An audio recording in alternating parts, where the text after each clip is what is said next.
I'm emotional. I didn't think I'd get that way. All right. Hi again. First of all, thanks to Robbie, to Chris, to the board, to the Associated Press. I am incredibly honored. I can't even tell you. Don't I work with some amazing people? Yes. Hello. I mean, I learned something tonight. I crushed a story. I guess that's a good thing. And then think about my fly. Girls got it. I want to start with those great people I've worked with in my life. And since slideshows seem to be the thing on the internet, right? I thought I'd do one. You don't mind, do you? We'll do a little slideshow like the Huffington Post. Mark, we have picture number 1. You know, what I found is it doesn't really matter who you work with. Anchors like Roxy Carpathian or Tony McEwing, or your cameraman. That's mine. Well, that's me. So my cameraman and I were there. He's Tony Butina, and what a guy he is. Yeah, that's right. Game show hosts like Alex Trebek and Tony Little there, and Anchorwoman. We did several shows together, a number of specials actually. And let's see, what's next? There's Tony. And that's me. A Lifetime Achievement Award seems so singular. But the fact of the matter is that you really don't do all this stuff by yourself. You just don't do it in a vacuum. There's so many people that are involved in these things that, you know, basically what you end up having to do is you have to accept this on behalf of everyone you've ever worked with. Now, what about all the people you've ever interviewed?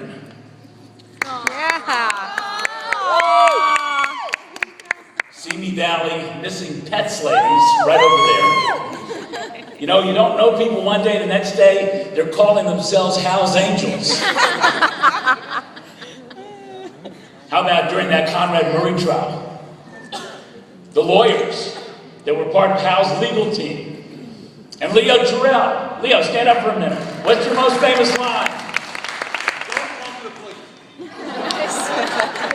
Don't call the police, says the lawyer. From lawyers to pet rescuers, to people on the street that I've interviewed over all these years, to celebrities like Dustin Hoffman, John Boyd over there. So many celebrities here in Los Angeles, but then again, it is Los Angeles. Maybe he was saluting me. No, it was Memorial Day, that's right. Of course, I accept this award on behalf of everybody that ever hired me, like Steve Edwards. My son Seth is out there. Some of you have met him. The rest of my family had all kinds of things going on in their lives tonight, and, you know, at least Seth made it. But they've been a rock. You know, when you think about it, the crazy hours I've had in my life, you know, you work a night shift, which I did for so many years, and you go to work, you get home, everybody's asleep, you get up, everybody's gone. Now I work the morning show. I get up in the middle of the night, everybody's asleep. I get home, everybody's gone. It's just backwards, but it's the same thing. But the family's been so important to me. And the last set of pictures I have, I just want to take a moment to talk about some of the introspective sort of things that go through my mind as I sort of think about what this career has been like so far. And remember, I'm very young and I have a lot more things to accomplish, so I'm not retiring or anything like that. But take on every assignment. Take on every assignment, even if you're scared of heights. Just do it. And I was scared of heights, and so I did that story as someone who was afraid of heights. And I ended up getting on this ride at Knott's Berry Farm, and I wrote it about 20 different times, and the story kept getting better as I kept getting more comfortable. Networking is the most important thing anybody can ever do. I tell that to these kids at After Academy every year. And it's because of that networking that we've been able to accomplish so much here at After. And don't write a script before you get to a story. Sometimes that story will come to you, as Jesse Edgar over there, who was editing a number of years ago with me, and I found out. Let me show you. You are the enemy, it's not... Wait a minute, we are the enemy? Yes.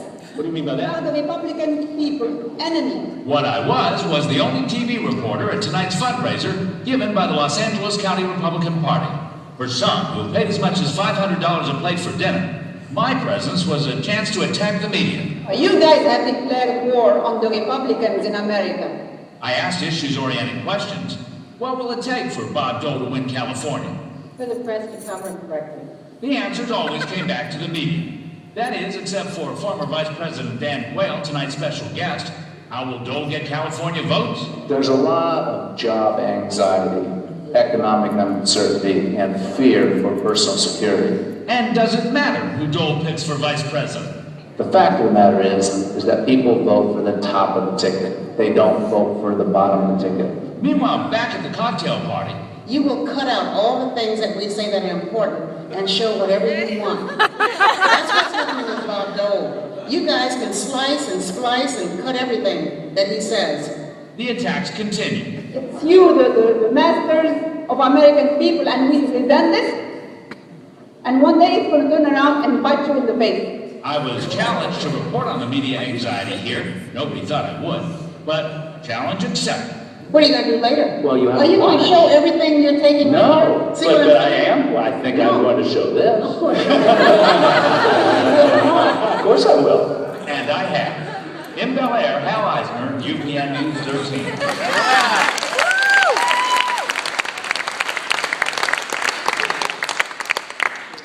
I am so honored to stand here tonight and to get this award, and I'm so grateful to the Associated Press, to the Associated Press Television Radio Association, to everybody with this group that I've worked with for so many years, for the presidents in this room of this group, Lance and Brett and everybody that's in here, John, who's going to be the next president.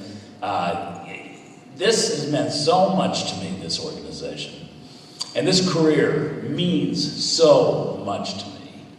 And on that note, I thank you so much. I thank you from the bottom of my heart. Thank you. Thank you.